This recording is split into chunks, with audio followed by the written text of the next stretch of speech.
Hey, I'm Wendy, and today with Loaves and Dishes, and today we are going to make easy shortbread pie crust. You're going to be shocked at how simple this is, and you are going to want this in your toolbox of cooking.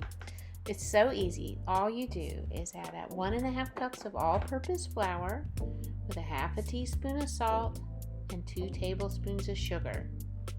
That's so simple. And then you just take a fork and mix them up good and fluff it up. And if you see how I've got some chunks of flour there, you'll take your fork and break those up and just mix it up good. That's all you got to do. Then after you're done mixing, you're going to want to make a well in the center, just a little like a hole in the middle. And we'll get to that in a second. It takes me a while to get all my ingredients together and get them in here. Anyway, so let's talk for a second about what kind of pie you can make with this crust. You can do all kinds of things with this crust. You can make a pecan pie, you can make a strawberry pie. I've got directions for both of those on my website at loavesanddishes.net. See how I'm mixing that up?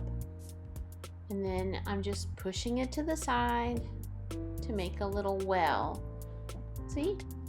That'll contain the vegetable oil and milk that I'm getting ready to add. It's 1/2 cup of vegetable oil and 2 tablespoons of milk. You know what happens if you get those backwards? You end up with like a pretzel dough. Ask me how I know. I've done it more than once.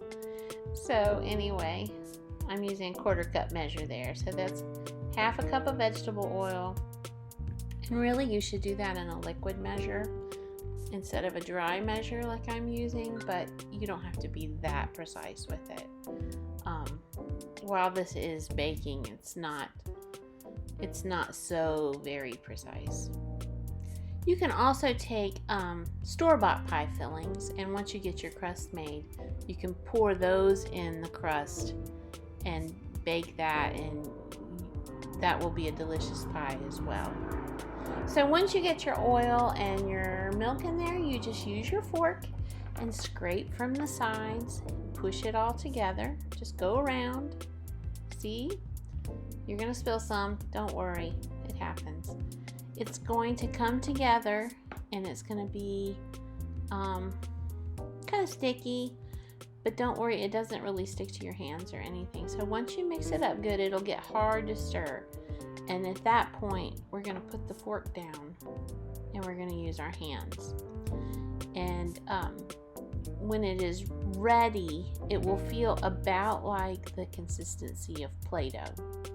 So I try to get it mixed pretty good before I resort to using my hands. You see, it gets hard to mix here. The flour doesn't really want to mix in. Come on, Wendy. Why aren't you putting that fork down yet? All right, there. I'm going to put it down. Now you just bring it together, and here's the cool thing. You don't have to mix this up in a separate bowl. You can mix it right in your pie plate, and if you'll just roll that big ball around, it will pick up all the extra flour and things that are in the pan. So there's no extra cleaning, and you don't have to grease your pie crust because that oil that you put in your recipe really greases the pie plate for you, so you don't have to. You know, I can't ever record these videos without a bunch of people texting me right in the middle of them. Anyway, you roll that around and then you're going to press it out. Press it out into your pie plate. You want to keep it as even as possible across the bottom and up the sides. And then once you get it pressed out, it takes a minute. Once you get it pressed out, then you flute the edges and you're done. See how easy that is? And then you're ready to put your pie filling in. So I hope you enjoy this recipe. Look me up on social media and share some pictures with me. I'd love to see those. And visit me at Loaves and Dishes for more recipes. And if you'd like the full instructions and ingredients and all the tips and tricks, just find this recipe over on loavesanddishes.net. See you next time. Bye-bye.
watching this video. I hope you'll join Sarah and I on our mother-daughter adventures in takeout. You can find Dorks with Sports wherever you download podcasts or at dorkswithsports.com.